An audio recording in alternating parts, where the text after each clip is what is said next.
Karon paingon ta dito sa Barangay Mabuhay, sakop diri sa siyudad sa Tandag. Mao ni ilang agianan diri O paingon po ta dito, lapos ta dito sa may sitio Suba.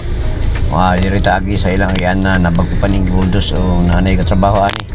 Paingon ni dito sa may sitio Suba. Na ami adtoon dito ang dapita sa ubos. Amo ning sorbihon kung maagi gyud din diri og sakyanan. Igo ra gyud ang among sakyan mo igo diri sa kaning agianan kay kini na agianan dugay na ni na agianan katong napay naglagi sa unang panahon. Mo ni agianan wa gyud ni siya maguba. Pwede pa siya kagihan ang mga sakyan gagmay.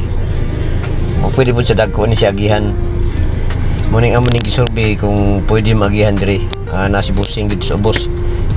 Karon picture na mi karon kay naabot na mi sa among destination sa sitio Suba. Selamat.